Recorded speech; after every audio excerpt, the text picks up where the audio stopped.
BTR is the champion of MPL ID Season 17. But how did they do it? How was their draft? Where did their rotations go? And what was their game plan to take down Onic, a roster whose strength is undoubtable? We're gonna break it down, starting with how they ganked Kelra, how BTR neutralized Keyboy, and how they won fights even though they're behind. All of this is just my personal opinion, so let's start from Game 1, Dangerous Grass. BTR banned Povius, Pakido, and Juxin because all three of them are OP. Onic banned Freya, Fanny, and Baxia. Freya is really strong. Fanny is super dangerous too, especially since Nail and Kyrie's Fanny have never lost. Baxia actually isn't that strong in MPL ID. His win rate is only 49%, but I'll explain later why they banned Baxia. BTR first picked Marcel because he's OP. Onic answered with Khalid and Claude. Claude is a gold lane priority, so he's very often a second pick. Khalid was picked so Onic could rotate fast, meaning Onic wants to clear the lane quickly and immediately rotate. That's why they banned Baxia earlier. BTR answered with Fredrin and Arlott. Arlott has the highest win rate for an XP lane hero in MPL ID, and Fredrin here has two functions. He's a tank jungler who can cover Marcel, who's not too tanky in the late game. He also has a lot of CC, which lets Arlott dash freely. Onic answered with Suyo, because he's strong right now and can dive in with Khalid. BTR banned Valentina and Eve. Valentina was banned so Marcel's and Arlott's ults don't get stolen. Eve was banned so Fredrin can walk freely. Onic answered by banning Harith and Gord to thin out the gold and mid lane hero pool. Onic played Lilia because her early game is strong, her clear is fast too, so she can rotate along. BTR picked Moskov and Kimi. Moskov was picked because the gold lane meta is actually Moskov, Claude, and Harith. Kimi was picked because Nell picked a tank jungler, so BTR needed a magic damage dealer. Onic continued by picking Uranus because they needed a tank. The early game was pretty normal, trading a bit of damage but nobody dared to commit, until the first turtle where Onic zoned BTR. So BTR tried to pick off Uranus but failed. Onic should have been able to take the turtle, but because Snail used Fredrin, he could steal the turtle with his first skill and retribution. Here, BTR knew they were ahead. They tried to push their lead by committing on Sans, and Sans got picked off. But Kyrie responded right away. Luckily, there's Finn. He used Marcel's ult to disengage, and BTR managed to escape. On the second turtle, BTR started first because they were ahead, but this time, Kyrie managed to steal the turtle. BTR immediately fought, but the result was even. Each side got 2 kills. After the fight, BTR saw Kyrie was pushing top, so they crossed the map to pick off Kelra. After ganking Kelra, Kyrie was still showing top, so BTR went up to pick off Kyrie. Here, BTR did something really smart. Suyo is an early game hero who had fallen pretty far behind, so he really needed to farm. BTR took advantage of that by mirroring all of Kyrie's movements. If Kyrie was on the top lane, they played on the bottom, but if Kyrie was on the bottom lane, they played on top.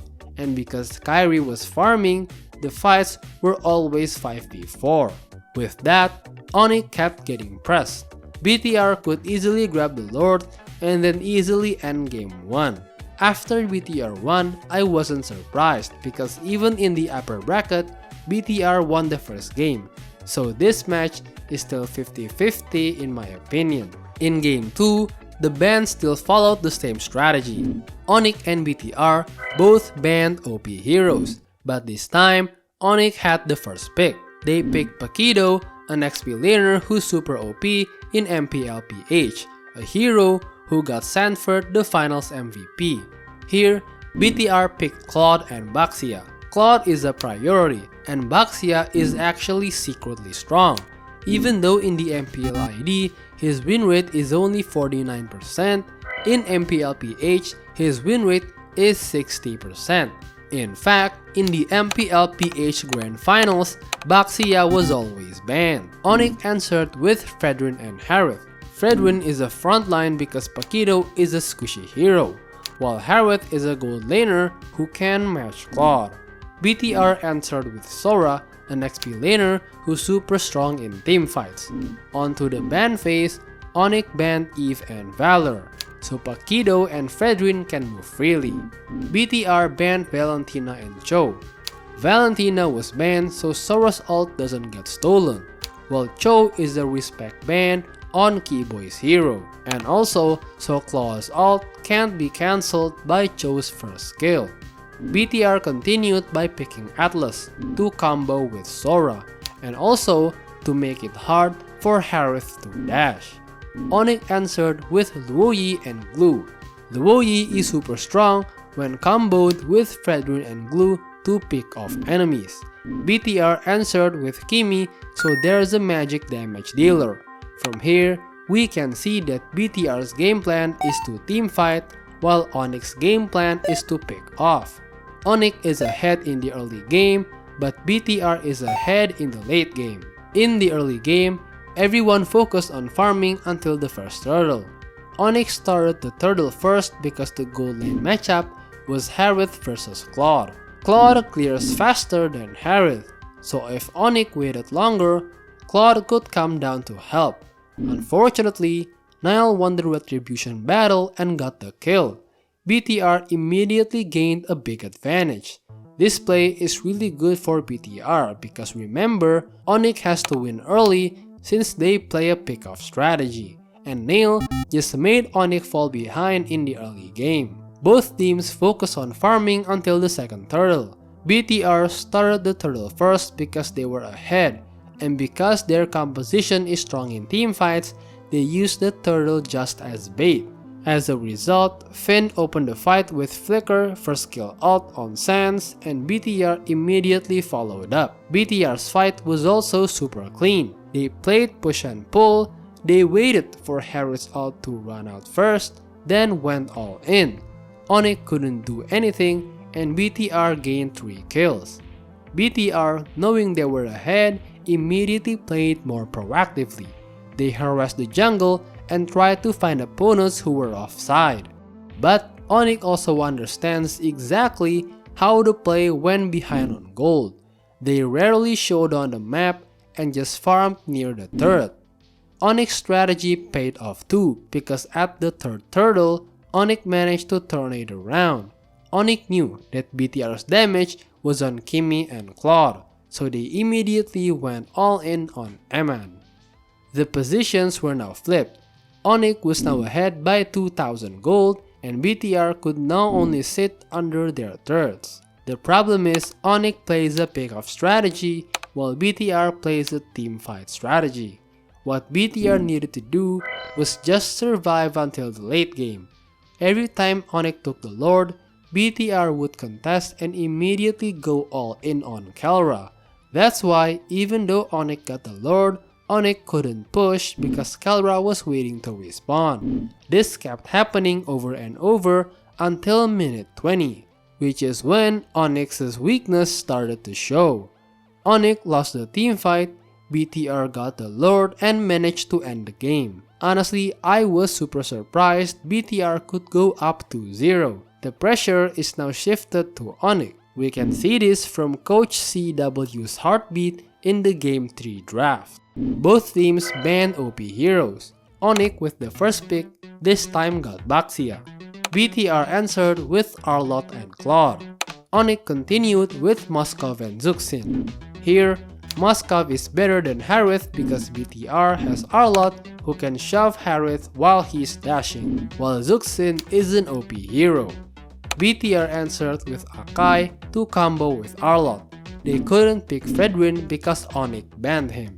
BTR then banned Yuzhong and Lapu to reduce the XP lane hero pool. Then Onic also banned Eve and Lilia to reduce the mid lane hero pool. BTR picked Atlas because Finn was performing great in the previous games. Onic answered with Terizla and Khalid. Terizla is one of the remaining tanky XP laner left because Lapu and Yuzhong were banned, and Khalid was picked so he could rotate with Baxia. BTR continued by picking Zetian, the only strong teamfight mage left because Eve and Lilia were banned. Draft-wise, Game 3 is the most exciting because both compositions are built for teamfight, their early games are equally strong, their late games are also equally strong. So Game 3 is really a battle of macro and mechanics. Onic absolutely dominated the early game. Kyrie's Baxia was everywhere and kept getting the turtle, but at the third turtle, while behind, BTR know exactly how to fight. A 5v5 fight would only make Onic stronger, so BTR split the fight into several rounds. BTR realized Moskov was on the bottom lane, Khalid was in the river, Terizla and Zuxin in the mid lane. If they went all in, the worst thing that could happen is Kyrie backing up and the fight becoming a 5v4. So they went all in and managed to get Terizla. BTR then waited a short cooldown before continuing the fight again when Karwa came. BTR just split one 5v5 fight into two 5v4 fights, and as a result, they got 3 kills. Even though they had to give up the turtle because they were low, they didn't stay quiet. BTR always crossed the map to pick off opponents, and slowly, Onic's lead thinned out. All of that made Onic fail to snowball. Until late in the game, the condition was even, and the game became 50-50. In the last fight, Shogun managed to pick off Sans with his ult. The fight became 5v4. BTR managed to get 4 kills, the Lord, and immediately ended the game. After this game, honestly I was super surprised because BTR could go 3-0 on Onic. Game 4 is gonna be super tense because Onic definitely doesn't want to get swept 4-0, and BTR also doesn't want to give Onic momentum. Both coaches' heartbeats were super high. The Game 4 draft started the same by banning OP heroes, but here, Onic respect banned Finn's Atlas. The draft was the same as the earlier games. Fredwin is strong right now. BTR answered with Arlott and Claude again. Onic answered with Zuxin and Lapu because they're strong. BTR answered with Akai because Fredwin was already picked. Onic continued by banning Kalea and Eve to thin out the hero pool. BTR also banned Hilda and Cho to thin out Keyboy's hero pool.